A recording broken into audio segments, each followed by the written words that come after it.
Bismillahirrahmanirrahim. Assalamualaikum warahmatullahi wabarakatuh. Kami dari kelompok 9 yang beranggotakan Cantika Putri Ramadan dengan ujung NPM 045, Tiara Suci Fitria dengan ujung NPM 047, dan yang terakhir ada Afifah Saila Nur Fadila dengan ujung NPM 060. Di sini kami akan membahas tentang kesulitan pembelajaran bermakna dalam materi akidah menggunakan metode diskusi dan juga tanya jawab. Metode diskusi merupakan suatu metode dengan guru memberikan suatu persoalan atau masalah kepada murid dan para murid diberi kesempatan secara bersama-sama untuk memecahkan masalah itu dengan teman-temannya. Langkah-langkah metode diskusi. Yang pertama, penyajian. Penyajian yaitu pengenalan terhadap masalah atau topik yang meminta pendapat, evaluasi, dan pemecahan dari murid. Yang kedua, ada bimbingan. Bimbingan yaitu pengarahan yang terus-menerus dan secara bertujuan diberikan guru selama proses diskusi. Nah, pengarahan ini diharapkan dapat menyatukan pikiran-pikiran yang telah dikemukakan. Kemudian yang ketiga yaitu pengikhtisaran, yaitu rekapitulasi pokok-pokok pikiran penting dalam diskusi. Selanjutnya, yang pertama yaitu kelebihan metode diskusi. 1. Metode diskusi melibatkan semua siswa secara langsung dalam proses belajar. Yang kedua, dapat menguji tingkat pengetahuan dan penguasaan bahan belajarnya masing-masing. Yang ketiga, dapat menumbuhkan dan mengembangkan secara berpikir dan bersifat ilmiah. Selanjutnya, yang kedua yaitu kelemahan dari metode diskusi. Yang pertama, jalannya diskusi dapat didominasi oleh beberapa siswa yang menonjol. Yang kedua yaitu menyita banyak waktu. Yang ketiga, tidak efektif jika siswa belum menguasai konsep dasar.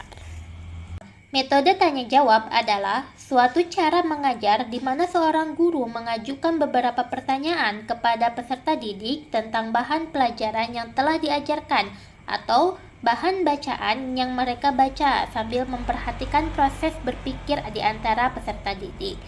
Langkah-langkah metode tanya jawab. Yang pertama yaitu persiapan, menentukan topik pembelajaran, merumuskan tujuan pembelajaran, menyusun pertanyaan-pertanyaan yang akan diajukan kepada peserta didik. Yang kedua yaitu pelaksanaan. Guru menjelaskan kepada peserta didik tujuan pembelajarannya. Peserta didik tidak hanya bertanya tetapi juga menjawab pertanyaan guru maupun peserta didik lainnya. Guru menyimpulkan materi yang dipelajari berdasarkan sumber yang relevan. Kemudian yang ketiga yaitu penutup, yaitu guru memberikan penguatan dari jawaban peserta didik. Selanjutnya ada kelebihan dari metode tanya jawab. Yang pertama, menarik peserta didik untuk menggunakan pengetahuan dan pengalamannya. Yang kedua, merangsang siswa untuk melatih dan mengembangkan daya pikir termasuk daya ingat.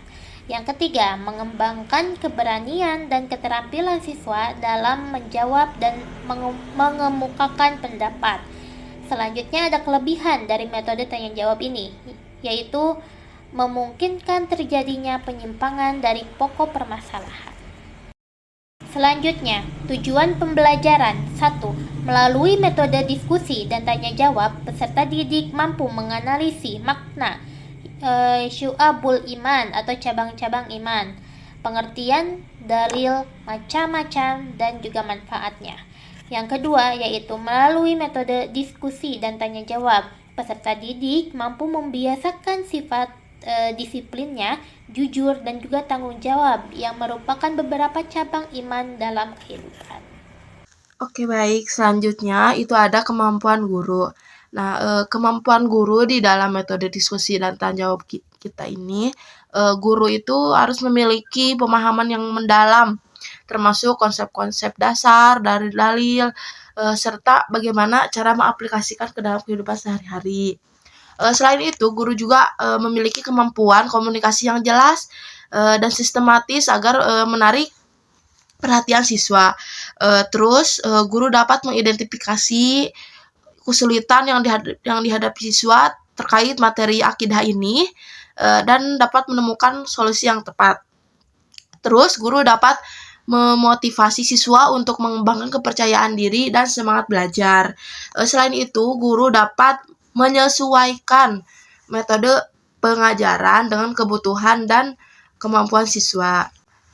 Untuk selanjutnya itu ada bagaimana sih langkah-langkah penerapan pembelajaran metode diskusi dan tanya jawab ini yang khusus kita tentang akidah gitu ya. Untuk yang pertama itu ada pendahuluan.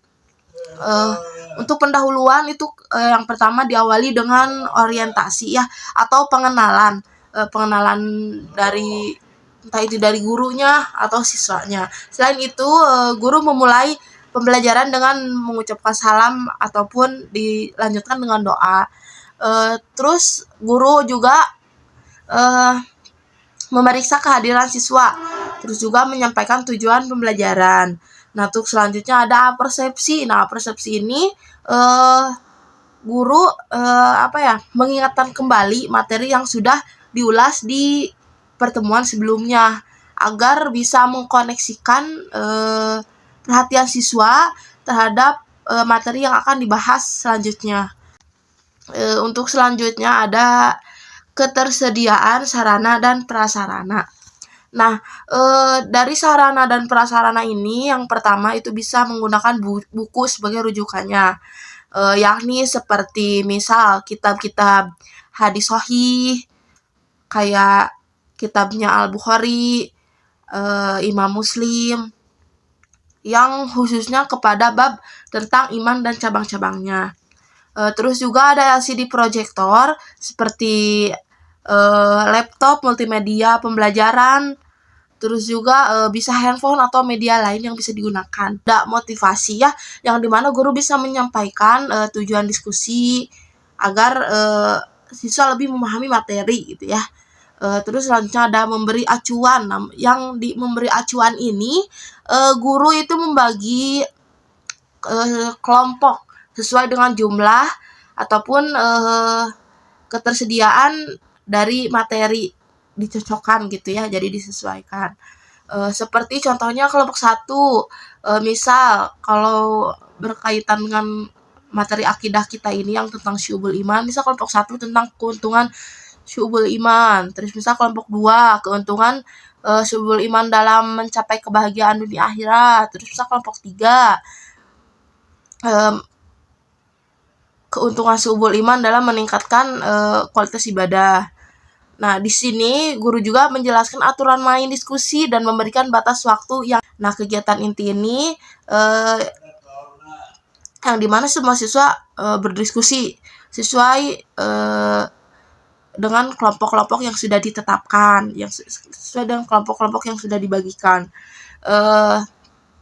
Terus juga peserta didik itu memperhatikan tayangan film mengenai materi syu'ubul iman atau cabang-cabang iman.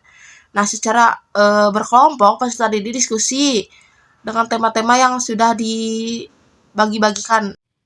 Untuk yang ketiga yaitu ada kegiatan penutup. Yang pertama, guru melakukan review atau pengulangan inti pembelajaran selanjutnya secara bersama untuk menemukan manfaat dari materi syu'ubul iman atau cabang-cabang iman. Yang kedua, guru memberikan umpan balik terhadap proses dan hasil pembelajaran kelompok. Yang ketiga, guru memberikan tindak lanjut dengan memberikan tugas kepada siswa seperti merangkum materi mengenai cabang-cabang iman yang telah didiskusikan. Yang keempat, guru menginformasikan materi pembelajaran di hari yang akan datang, misalnya tentang bukti beriman dengan cara menjaga lisan dan menutup aib orang lain. Yang kelima, guru menyelesaikan pembelajaran dengan doa. Kemudian, langkah-langkah pembelajaran dari metode tanya jawab. Yang pertama ada orientasi. 1. Guru membuka pembelajaran dengan salam dan doa bersama. Yang kedua, memeriksa kehadiran peserta didik. Yang ketiga, guru memulai dengan pertanyaan pemantik. Yang kedua ada persepsi. Yang pertama, guru menghubungkan materi dengan pengalaman atau pengetahuan siswa dan menanyakan contoh sikap yang mencerminkan iman dalam kehidupan sehari-hari. Ketiga ada memberi acuan. Guru memberikan gambaran umum tentang materi Syu'abul Iman yang akan dipelajari, menggunakan pertanyaan untuk membagi fokus. Misalnya, apa contoh Syu'abul Iman yang berhubungan dengan sesama manusia? Yang keempat, ada motivasi. Guru menyampaikan tujuan pembelajaran dan manfaat memahami Syu'abul Iman dengan menggunakan pertanyaan untuk menggali pemahaman siswa tentang pentingnya materi akidah. Yang kedua, ada kegiatan inti. Yang pertama, peserta didik menelaah berbagai sumber dari buku, artikel, atau tayangan video pembelajaran mengenai Syu'abul Iman. Yang kedua, guru menunjuk ke beberapa siswa secara untuk memberikan jawaban mereka terhadap materi yang telah disampaikan atau didapatkan. Yang ketiga, peserta didik lain menyimak dan guru memberikan umpan balik. Yang ketiga, ada kegiatan penutup. Guru mengajukan pertanyaan-pertanyaan untuk mengulang inti pembelajaran. Misalnya, apa kesimpulan dari pembelajaran hari ini tentang Syu'abul Iman? Yang kedua, guru memberikan persepsi dengan cara memberikan umpan balik konstruksi terhadap jawaban yang diberikan. Yang ketiga, guru menginformasikan materi pembelajaran di hari yang akan datang, misalnya tentang bukti beriman dengan cara menjaga lisan dan menutup aib orang lain. Yang keempat, guru menyelesaikan pembelajaran dengan doa. Kesimpulan, kesulitan dalam pembelajaran akidah dapat diatasi dengan metode diskusi dan tanya jawab yang mendorong siswa berpikir aktif, bertukar pendapat, serta memahami materi secara mendalam. Agar efektif, metode ini memerlukan persiapan matang, seperti pemilihan topik yang relevan, penyusunan pertanyaan yang kritis, serta pengaturan waktu yang baik. Guru juga harus memiliki komunikasi yang baik, pemahaman materi yang kuat, serta kemampuan memotivasi siswa dengan penerapan yang tepat. Metode ini dapat meningkatkan motivasi belajar serta membentuk pemahaman yang kokoh tentang ajaran dasar agama Islam.